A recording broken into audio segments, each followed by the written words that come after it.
રામ જય રામ જય જય રામ સચ્ચિદાનંદ ભગવાનનો જય.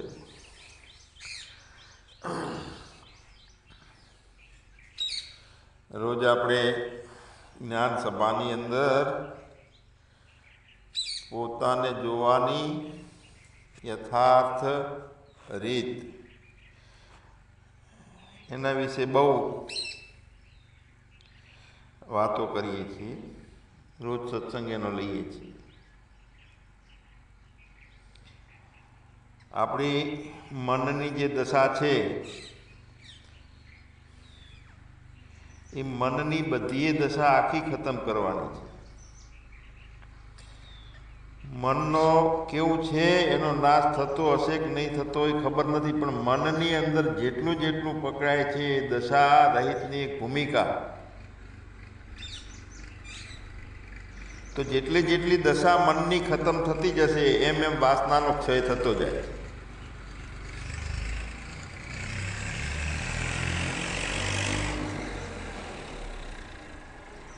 મનનો નાશ જેટલા પ્રમાણમાં થતો જાય, મનની દશા બદલાતી જાય, એ પ્રમાણે વાસનાનો ક્ષય થતો જાય.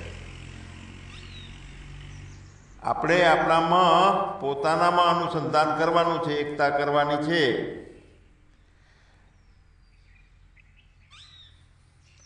તો એની અંદર એક જ આ નરગત છે કે આપણો અહંકાર અને મન બુદ્ધિ આટલો આખો અંતઃકરણ. તો સારી રીતે પોતાની શાંત અવસ્થાની વિચારયાત્રામાં આપણે આગળ વધીએ છીએ ત્યારે દેહ હું નથી એવું માની લીધું છે, પણ દેહના સંસ્કારગત કામ જે કાર્યો જે છે ને એ અંદર ચાલુ રહે છે. અદ્વૈત ભૂમિકા પોતાનું વિભુની જેમ એટલે વ્યાપકની જેમ જે વૃત્તિ રહેવી જોઈએ કે જેની અંદર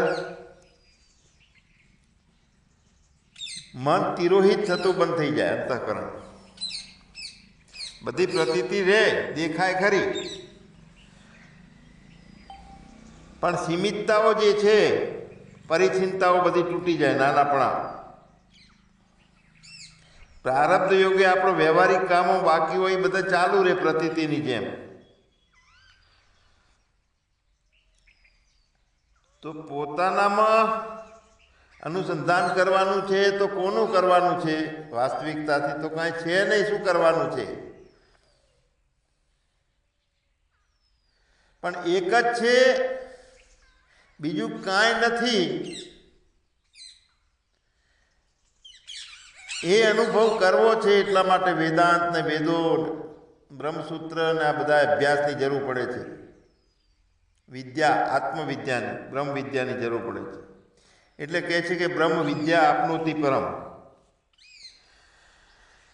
તો એમાં ચશ્માની જરૂર પડે છે.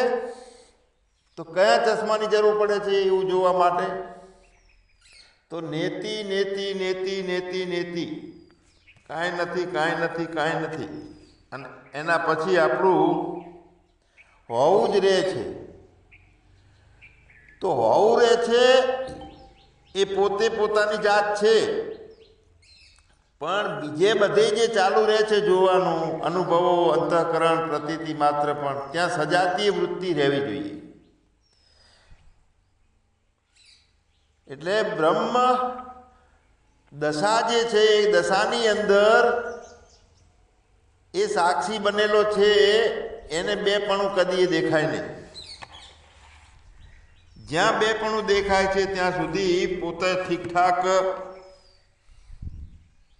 પોતે પોતાનું દર્શન જેમ છે એમ નથી કરી શકતું.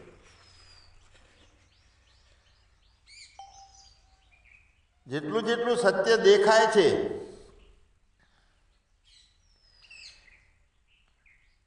તો પૂર્ણ વિભુ એટલે અપરિચિંતા પોતાની બની જાય. તેલ ધારવત એક વ્યાપક વૃત્તિ બની ગઈ છે. પોતાનો સાક્ષાત અનુભવ છે, એમાં બીજું કાંઈ નથી.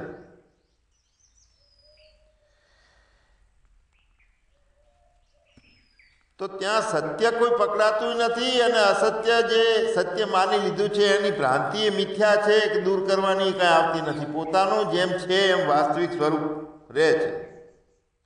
પણ એ પહેલાં જેટલામાં સત્યપણું થયું છે એની ભ્રાંતિ મિથ્યા રૂપે દૂર થાય, પોતાના અભ્યાસ રૂપે નહીં. શ્રવણ ભલે ગમે તે કર્યું પણ શ્રવણથી ના થાય, શાસ્ત્રોથી ના થાય, ભ્રાંતિ દૂર, ફક્ત મિથ્યાના રૂપથી દૂર થાય. આપણે ઘણી વખત કહીએ છીએ કે અંતઃકરણનો લય થઈ જાય, અંતઃકરણનો નાશ થાય તો આત્મા હાજર સાક્ષાત છે.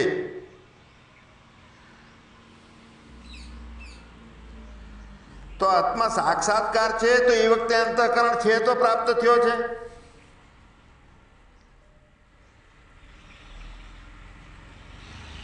અંતઃકરણનો નાશ થાય તો આત્મા હાજર છે, નહીતર નથી.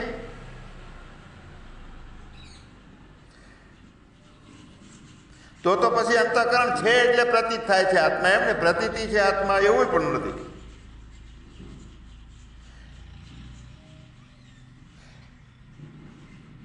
અંતઃકરણ હતું જ નહીં, અંતઃકરણ ત્રણ કાળમાં નથી, ત્રણ કાળમાં છે નહીં, એવી રીતનું એ દર્શન છે પોતાના ભાવનું. અંતઃકરણ છે, અંતઃકરણનો નાશ તો આત્મા હાજર એવું પણ નથી.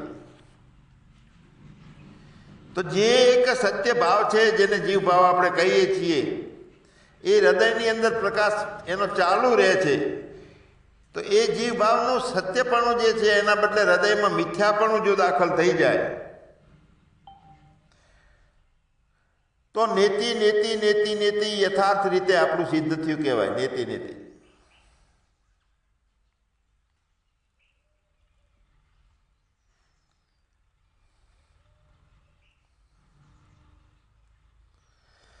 તો જે નિત્ય છે, જ્ઞાન સ્વરૂપ છે, પરમાનંદ છે, પરમાનંદ રૂપે છે,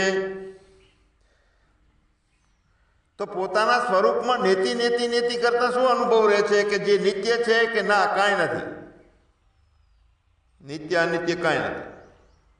તો એ જ્ઞાન સ્વરૂપ છે કે ના અજ્ઞાનિક સ્વરૂપ કે જ્ઞાન સ્વરૂપ કશું જ નથી પોતાના સિવાય. પરમાનંદ સ્વરૂપ છે તો ના પરમાનંદ સ્વરૂપે નથી, દુઃખે સ્વરૂપે નથી, કાંઈ નથી એનામાં.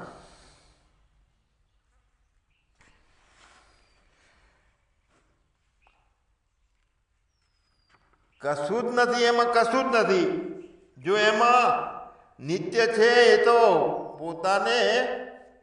પોતાનું લક્ષ્ય કરવા માટે શબ્દોનો આધાર લેવા પડ્યો છે. નિત્ય છે, શુદ્ધ બુદ્ધ છે, અવિક્રિય છે, સનાતન છે.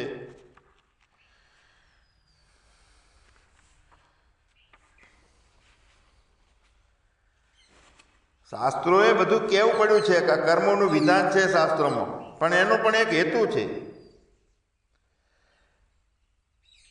આ શબ્દો છે એ સાંભળવા પડે છે. નિત્ય છે, શુદ્ધ બુદ્ધ છે, અવિક્રિય છે, સનાતન છે. કેમ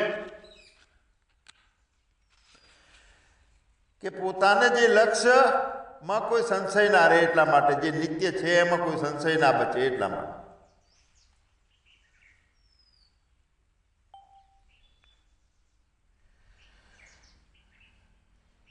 એટલે પાપ કર્મોથી વાસનાની પૂર્તિ થાય જાય છે. જ્યાં કશું નથી એમાં પ્રતીતિ માત્ર ક્યારે થશે? પાપ કર્મો જે થાય છે કે ભોગો દ્વારા અહંકારની પુષ્ટિ થાય જાય છે. તો ભોગો નથી, અહંકારે નથી, એવું ક્યારે બનશે આપણું? અને આપણને અજ્ઞાન છે તો અજ્ઞાનના કારણે જેટલા કામો થાય જાય છે ત્યાં આપણું ચિત્ત દૂષિત રહે છે. અંદર હું છું, કંઈક કરું છું અથવા કર્યાથી મને મળ્યું, આવા ભાવો અંદર રહે છે ચિત્તમાં. હા, ચિત્ત જ્યારે સજગતા આપણી હોય અને એ વખતે ક્રોધ કે દ્વેષ આવે ત્યારે આપણે જુઓ કે શું પરિવર્તન થયું શાંત ભાવમાં. અને ચિત્તની અંદર રજોગુણ આવ્યો, તમોગુણ આવ્યો કે ક્રોધ આવ્યો કે દ્વેષ આવ્યો છે, અંદર શું પરિવર્તન થયું એ જોઈ શકીએ આપણે. અને તરત જ જેવું જોઈએ એવું બાકીનું જે આવેલું છે એ બધું શાંત થતું જાય. ચિત્ત દૂષિત થઈ જાય છે. અંદર એક સ્વિચ પડે છે ને એટલે પંખો ચાલુ થાય એમ, એટલે હું છું એવી સ્વિચ પડે છે એટલે ચિત્તથી આપણું દૂષિત થવા લાગે છે. તો શું થાય છે એમાં? અસત અને જળ તરફ આખું વળી જાય છે આપણું વર્તન જીવન. કેમ કે દુઃખમાં સુખ બુદ્ધિ કરવાનું ચાલુ થઈ જાય છે. અને આપણા બંધનો જે છે, બંધનો એમાંય આપણે હું જીત્યો, હું ફાઈ ગયો એમ કરીને મુક્તિનો અનુભવ કરવા માંડીએ કે હા મને મજા આવી ગઈ, પેલાને હાર થઈ, મારી જીત થઈ ગઈ.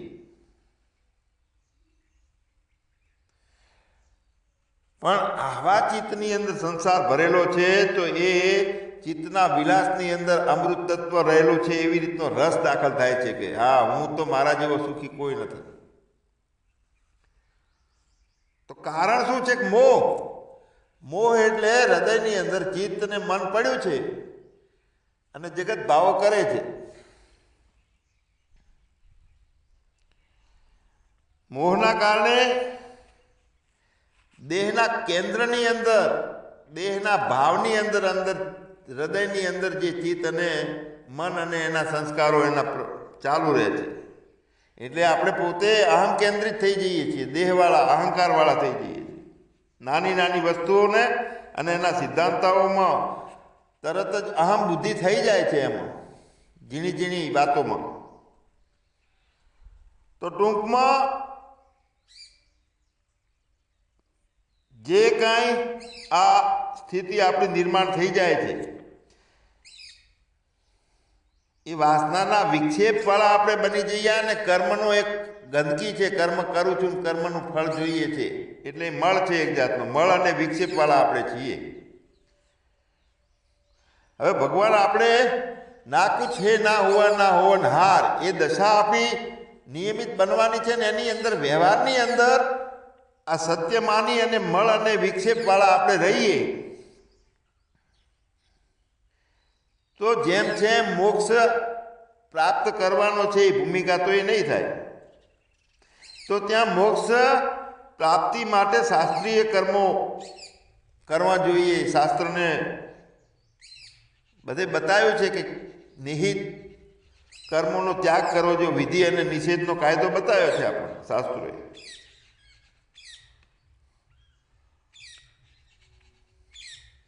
કર્મ કરવાનો હેતુ શું છે કે આપણા ચિત્તને દોષોથી મુક્ત કરવા માટે જ કર્મો કરવાના છે. એટલે સેવા કર્મો કરીએ, ઉપાસનાથી કરીએ, પણ ચિત્તની અંદર જેટલા દોષો છે એ દોષો બધા પ્રકારના ઝીણા ઝીણા ઝીણા દોષોની મુક્તિ કર્મોથી થાય. કર્મો એટલા માટે કરવાના. તો શું થશે કે ચિત્તની અંદર જે એક સહજ જ્ઞાન તરફ ઝૂકી જાય. ચિત્ત ધીરે ધીરે ધીરે કરતા એની અંદર જ્ઞાન ભરાઈ જાય સહજતાથી. કરવા જઈએ છીએ તો એ જ્ઞાનથી નથી ભરાતું ચિત્ત. માણીએ છીએ કર્મને તોય નથી ભરાતું. સહજ ઝુકાવ થઈ જાય ચિત્તનો પોતાના હૃદયની અંદર, પોતે શાંત થતું જાય, ઠરતું જાય. એટલે અંતઃકરણ ચિત્ત એક એવી વસ્તુ છે કે એને ભૂલથી એને ખબર ના પડતા હોય એને પકડાઈ દઈએ ને ત્યાર પકડી લઈએ, ખબર ના પડે. સીધા ડાયરેક્ટ કોઈને ઉપદેશ કરવા જાય કે તમારામાં આમ ખામી છે તમે આમ કરો, તમારામાં આના કારણે આમ ફાયદો થઈ ગયો, તો એ બધી રમતો છે ચિત્તની. પણ અહીંયા ઉપનિષદમાં વેદાંતના અમુક દ્રષ્ટાંતો દ્વારા અંદરથી પકડી લે ચિત્ત કે મારે કયો ગુણ પકડવાનો. સહજ ઝુકાવ થઈ જાય ચિત્તનો, અંદરથી ખાલી થતું જાય. છોકરું ચપ્પુ લઈને રમતું હોય તો આપણને ખબર છે ચપ્પુ વાગશે, પણ છોકરાને મજા આવશે, ચપ્પુ છોડશે નહીં. એને એક હાથમાં ચોકલેટ આલી અને બીજા હાથમાંથી ચપ્પુ લેવા જઈએ છીએ તોય ચપ્પુ ના છોડે, ચોકલેટે લેવી છે.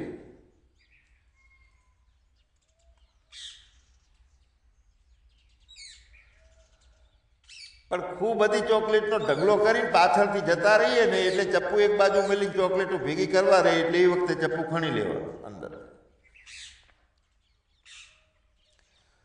અળવુતરું છે ચિત્ત, પોતાની આદતો પોતાના સંસ્કારો છોડતું નથી.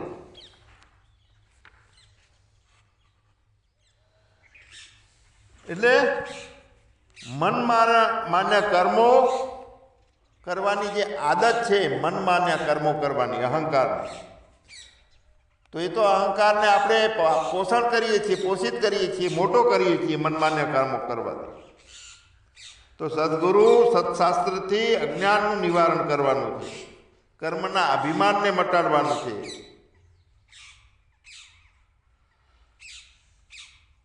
તો આપણી પ્રેરણા મૂળ જે દરવાજો ખોલવાનો છે એ આપણી ચેતના દ્વારા જ ખોલવાનો છે.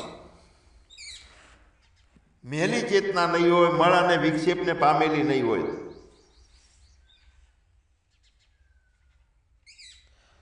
આપણે પોતે શુદ્ધ આત્માના ચિંતનમાં લાગી જઈએ કે હું આ છું, મેરે અપને સિવા કુછ નહીં, ના કુછ હે ના હુવા ના હોવનહાર. ત્રણેય કાળ નથી, ત્રણ અવસ્થાઓ નથી, મારા સિવાય બીજું કાંઈ નથી. આવું લક્ષ્ય કરવા માટે અંદર મંથન ચાલતું હોય, આને કહેવાય બ્રહ્મ વિચાર. એમાં સતત લાગી જઈએ. છેલ્લે પોતાના સ્વરૂપને નિશ્ચય કરવામાં સંશય હોય છે. પણ આપણે ચેતન છીએ, જાણનાર એક જ છે ચેતન, કે જેની ચેતના થકી બધું જણાય છે. ચેતનાથી, ચેતનથી અને ચેતના દ્વારા.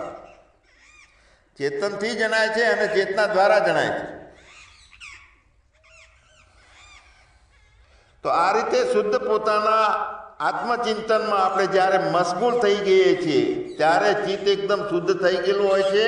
ચિત્ત શુદ્ધ એટલે કે હૃદયની અંદર હૃદય રહ્યું, એકલી ચેતના રહી,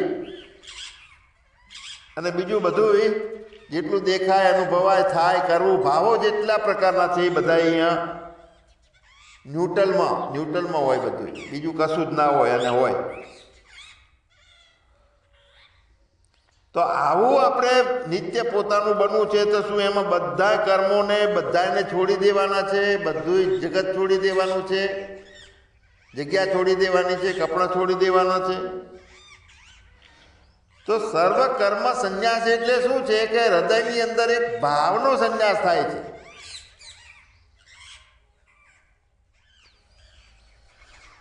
જેની સાથે પ્રેમ લગ્ન કરી નાખ્યા છે, બહુ આનંદથી સાથે સાથે રહે છે,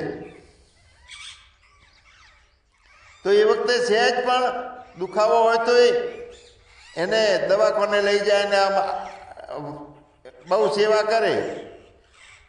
પણ સંજોગ વસાત એમ લાગે કે વ્યભિચાર કર્યો છે અને છૂટાછેડા કરી નાખે, તો એની વ્યક્તિમાં શું બદલાઈ ગયું? ભાવ બદલાઈ ગયો. આપણો પ્રેમ લગ્ન હતો, એકબીજા માટે માથું હાલવાની તૈયારી હતી. એના પછી એ છૂટાછેડા પછી સામે આવ્યા પછી શું થાય? એના ઉપર થૂકે. તો આપણે પ્રેમ લગ્ન કોની સાથે કર્યા છે? સંસારની પદાર્થો, ઇન્દ્રિયો અને ઇન્દ્રિયોના વિષયોથી મિલન અને એનું ફળ જે ચટકા આવે છે, રસાસ્વાદ આવે છે, એની સાથે પ્રેમ લગ્ન થઈ ગયા છે. એટલે ભગવાન ઓકી કાઢેલું કોઈ માથે પાછું ફરીથી અંદર ચાટે નહીં. વૈરાગ એટલે કોઈ મહત્વનું નથી, કોઈ કામનું નથી, મારા સિવાય બીજી કોઈ કાંઈની કાંઈ જરૂર નથી. એટલે છૂટાછેડા ત્યારે થાય કે મિથ્યા સમજાય તો જ.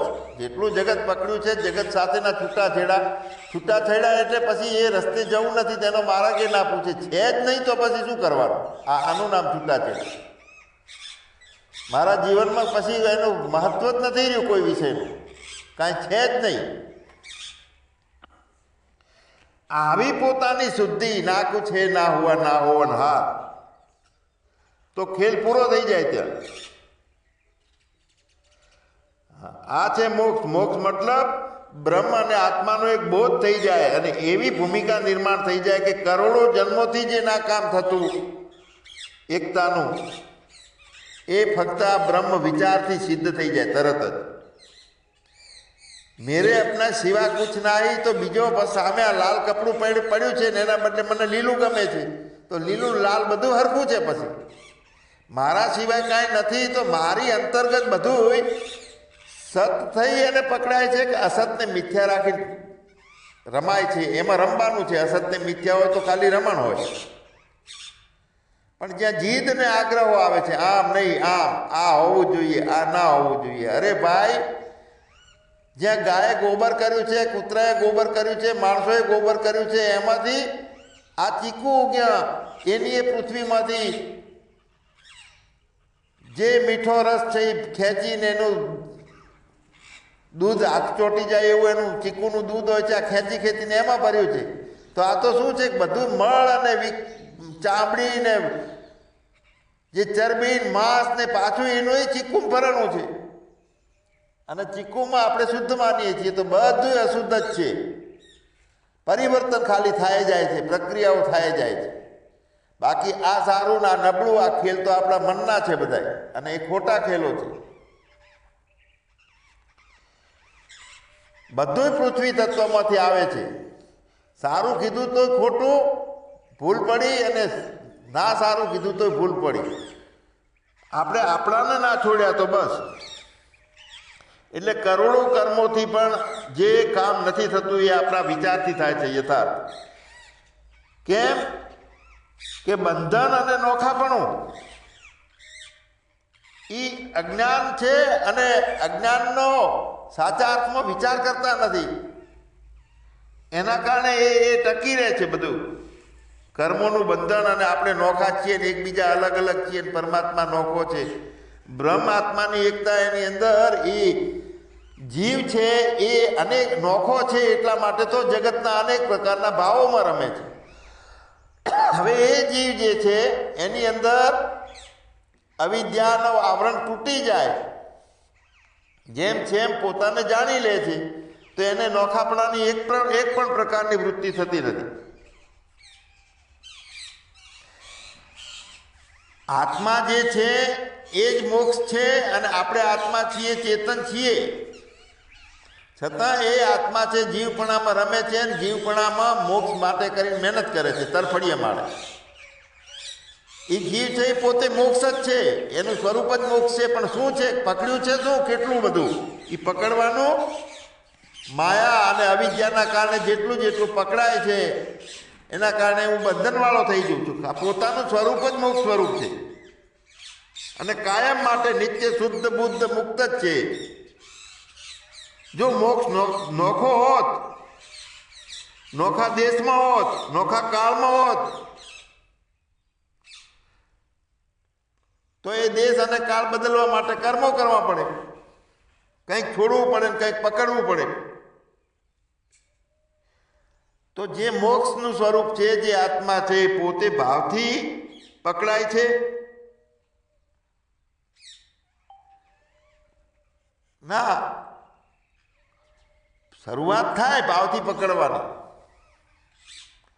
રોડ મેટલનો બનાવવો છે, પાણીથી બને છે. ના, પાણી એકલું હોય તો ત્રબડી થઈ જાય. પાણીની જરૂરિયાત છે, પણ પાણી ઉડી જાય છે, કાંઈ રહેતું નથી. એનામાં સ્નિગ્ધતા છે ને, એ ટકી રહે છે. તો આ એક જે દશા છે એમાં નથી, એમાં નિત્યતા નથી, પરમાનંદ સ્વરૂપ કે નથી ભાવો કોઈ. તો કશું નથી, તો એમાં ઈચ્છા કોની હોય? કોણ કરે? કરનારો નથી ને ઈચ્છાઓ નથી. જો એ અંતઃકરણને બાદ કરી નાખ્યો, અંતઃકરણનો નાશ થઈ ગયો, પ્રાપ્ત થઈ ગયો હોય, તો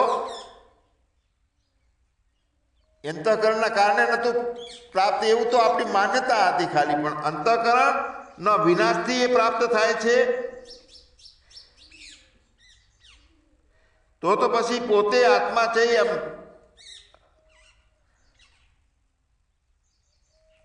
અંતઃકરણના નાશથી પ્રાપ્ત થતો હોય, તો અંતઃકરણના હોવાથી એ નાશ થઈ જાય છે આત્માનો. પણ આત્માનો તો નાશ થતો નથી, કોઈ રોલ નથી આમાં.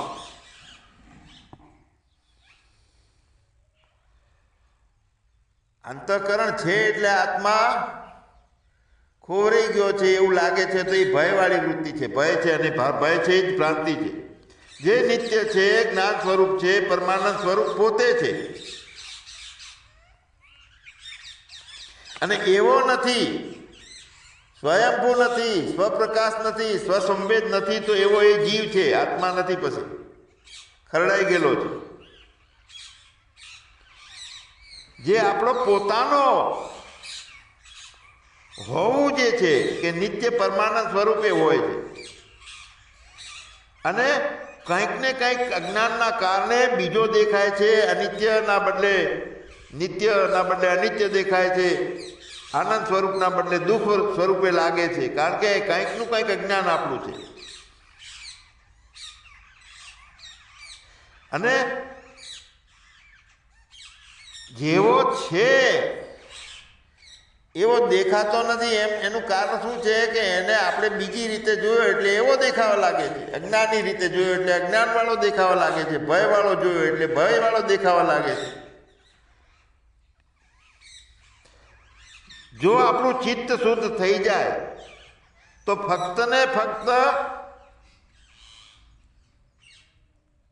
પ્રયત્ન શું કરવાનો કે અજ્ઞાનની નિવૃત્તિ માટેનો પ્રયત્ન કરવાનો શેષ જે કર્તવ્ય વધી જાય છે આપણું, એ એક જ રહે છે કે ભ્રાંતિ દૂર કરવી, અજ્ઞાનને દૂર કરવું. તો ભ્રાંતિ અને અજ્ઞાન વાળી એક આ વૃત્તિ છે. તો એ વૃત્તિ, ભ્રાંતિવાળી અને અજ્ઞાનવાળી વૃત્તિ, એ નિર્વિચાર અને નિર્વિકલ્પ પોતાને આપણે જોઈએ ત્યારે એની અંદર વિચારવાળી વૃત્તિ છે એ દૂર થઈ જાય. એ દેશના વિચારવાળી, અજ્ઞાનના વિચારવાળી વૃત્તિ. તો નિર્વિચાર અને નિર્વિકલ્પ એટલે શું જરૂર પડશે? તો એ તો શૂન્ય જેવું થઈ ગયું, તોય વૃત્તિ બની ગઈ. ભ્રાંતિ અને અજ્ઞાન બંનેના નિવારણ માટે, અંધારાના નિવારણ માટે અજવાળાની જરૂર પડે. અજવાળાનું નિવારણ કરવું હોય, બંધ કરવું હોય તો અંધારાની જરૂર પડે. તો અજ્ઞાનને દૂર કરવા માટે ફક્ત જ્ઞાન વૃત્તિની જરૂર છે. અજ્ઞાન એક વૃત્તિ છે, એ પ્રમાણે જ્ઞાનની પણ એક વૃત્તિની જરૂર પડે છે. અને એ પોતાના આત્મા અને બ્રહ્મ વિચારથી જ થઈ શકે છે એ વૃત્તિ. જેમ દોરડીનું અજ્ઞાન હતું એટલે સાપ ભ્રાંતિથી અંદર દેખાવા લાગ્યો, આપણી ચિત્તની અંદર ભાસવા લાગ્યો. એના કારણે ભય પણ થયો, દુઃખ પણ આપણને લાગવાનું ચાલુ થઈ ગયું.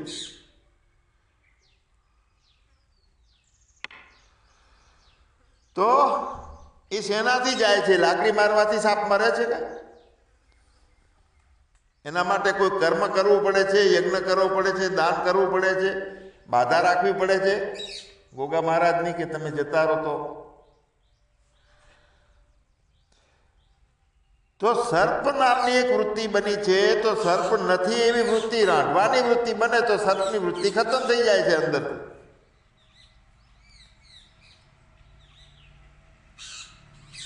તો વૃત્તિ ખતમ થઈ ગઈ, વૃત્તિ શાંત થઈ. પણ જેમ છે એમ દોરડીનો વિચાર નહીં થાય ત્યાં સુધી સાપ દૂર નહીં થાય. અંદરથી ભ્રાંતિ રહી જાય છે. વૃત્તિ દૂર થઈ ગઈ તો વળી પાછી અંદરથી ભાવ આવી જાય, વળી વૃત્તિ પકડી જાય કે આ પાછો આવ્યો સાપ. ભાંગ પીનારાને આવું થાય છે. એકની એક વૃત્તિ એને પ્રત્યભિજ્ઞા કહે છે. વારંવાર પાછી વૃત્તિઓ ચાલુ થઈ જાય એની.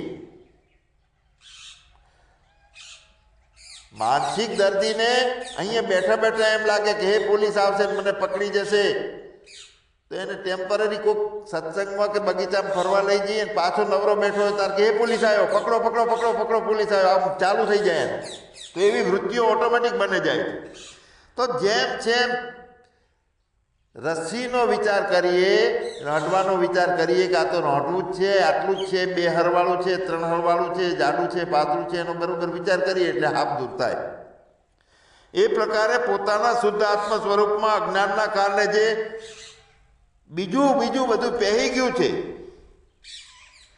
માણસપણું છે, બ્રાહ્મણપણું છે, વર્ણપણું છે, જાતિપણું છે, આશ્રમમાં સંન્યાસ આશ્રમ વાળો છું, બધી ભ્રાંતિઓ, જે સ્વરૂપ કરતા ભોગતાપણું, ભ્રાંતિ આ બધી છે.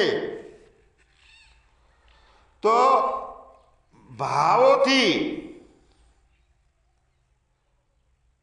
કુદરતી માયાના ખેલના કારણે નોખાપણાની ભ્રાંતિઓ તરત સામે દેખાઈ રહેલી છે આપણને, પણ એ કર્મથી કે ભાવથી કે યોગથી નિવૃત્ત નહીં થાય. ફક્ત ને ફક્ત ભ્રાંતિઓને નિવારણ કરવા માટે શાસ્ત્ર અને ગુરુ વાક્યો ને સારી રીતે શ્રવણ કરીએ, સારી રીતે વિચાર કરીએ અને પછી પોતાનામાં સારી રીતે રહીએ બ્રહ્મ વિચારથી, યથાર્થ વિચારથી, તો એ યથાર્થ રીતે અજ્ઞાન નિવારણની થાય છે. બ્રહ્માકાર સતત અડોલ વૃત્તિ એ સારી રીતે એક એક વાક્યને સમજી એનું મનન કરીએ, સાંભળીએ, સારી રીતે શ્રદ્ધા સાથે સાંભળીએ, શ્રદ્ધા સાથે મનન કરીએ અને નિધિ ધ્યાસનમાં કોઈ આડખેલ આવતી હોય તો અંદર એવું લાગશે કે આડખેલ છે, તરત એનું જવાબ સામે આવીને ઊભો રહે છે કોઈ પણ રૂપે. મતલબ ગુરુ શરણાગતિ સ્વીકાર કરવાથી આત્મા અને બ્રહ્મની એકતાના વિચારમાં તત્પરતા જાગે છે. મુમુક્ષાનો મુખ્ય કર્તવ્ય રહે છે એ વખતે મુખ્ય જરૂરિયાત મુમુક્ષાની છે. તો છેલ્લે સુધીનો આ એક જ વિચાર મોક્ષની પ્રાપ્તિ માટેનો આ એક જ ઉપાય છે. મુમુક્ષુ કેવી રીતે પોતાની મુમુક્ષતા અને સંતની ગુરુની શરણાગતિ કેવા પ્રકારની હોય તો જિજ્ઞાસાથી મળવાનું. હા, જિજ્ઞાસા તો પહેલી જોઈએ, પૂર્ણ શ્રદ્ધા જોઈએ. જો આત્માની પ્રાપ્તિમાં છેલ્લે જિજ્ઞાસા છૂટી જાય છે, જ્યારે છેલ્લું આવરણ તોડવાનું હોય છે ને ત્યારે ખૂબ બધું એમાં બધી ભ્રાંતિઓ તૂટી જાય છે. પોતે સાક્ષી બની જાય છે તો એ સાક્ષી પોતાને જોવાની ઈચ્છા કરે ને ત્યારે પણ બુદ્ધિવૃત્તિનું તાદાત્મ્ય કરે છે. સાક્ષી પોતાને જોવાની ઈચ્છા કરે તો બુદ્ધિવૃત્તિનું તાદાત્મ્ય કરી અને એટલું તો જાણવા માટે બુદ્ધિવૃત્તિની જરૂર પડે છે કે હું છું, અહમ અસ્મિ. પણ જ્યારે વૃત્તિનો પણ સાક્ષી રહે છે, વૃત્તિનો પણ સાક્ષી, તો હું નથી એવું જે જાણવાનું છે. કોઈ વખતે હું નથી એવું ક્યારે જાણી શકે કે હું છું એ વૃત્તિનો સાક્ષી છું. હું છું એમાં મારા હોવાપણાનો હું સાક્ષી છું અને હું નથી એવું જાણવાનું છે. જાગ્રત અવસ્થામાં હું છું તો પણ વૃત્તિ રહે છે, સ્વપ્નમાં તે હતું એ પણ વૃત્તિ રહે છે, સુષુપ્તિમાં આવી વૃત્તિ કોઈ રહેતી નથી. તો એ વખતે સાક્ષીનું સ્વરૂપ હું છું અને હું નથી. તો બંને વૃત્તિઓનો સાક્ષી છે, હું નથી અને છું, બંનેથી અલગ. એટલે ઉપહિત ચેતન એને કહેવાય છે સાક્ષીને. અંતઃકરણ વશિષ્ઠ ચેતન એટલે અંતઃકરણ સાથે રમતું ખેલતું ચેતન ભેળું થઈને અંતઃકરણના, અને ઉપહિત ચેતન એટલે બધી હું છું, હું નથી, આ છે, પેલું છે, તે છે, આ હતું, આ નથી, બધાનો સાક્ષી. તો તે અનંત છે અથવા શાંત છે, વ્યાપક છે અથવા સીમિત 5.5 ફૂટનો પરિચ્છિન્ન છે, અદ્વિતીય છે કે દ્વૈતો સાથેનો છે. આ વાતો કોઈ પણ યુક્તિથી પ્રમાણથી પોતાના સ્વયં સાક્ષીમાં કાંઈ જ નથી, કાંઈ જ નથી. એટલે આવું પોતાનું સ્વરૂપનું દર્શન કરવાનું છે. એટલા માટે વેદાંત શ્રવણની ખાસ જરૂર પડે છે. મારા ગુરુદેવ તો કે હજારો જન્મો થતા રહે છતાં યથાર્થ ભ્રાંતિ નિવારણ ના થતી હોય તો વેદાંતથી થાય છે. તો વેદાંતનો મતલબ શું છે, વેદો શું કહે છે, એનું આપણે આવતા પ્રવચનમાં વાતો લેશું. યથાર્થ વેદાંત ને ઉપનિષદ ને આનો યથાર્થ મતલબ શું થાય છે. આપણે સચ્ચિદાનંદ ભગવાનની જય. સદગુરુ દેવ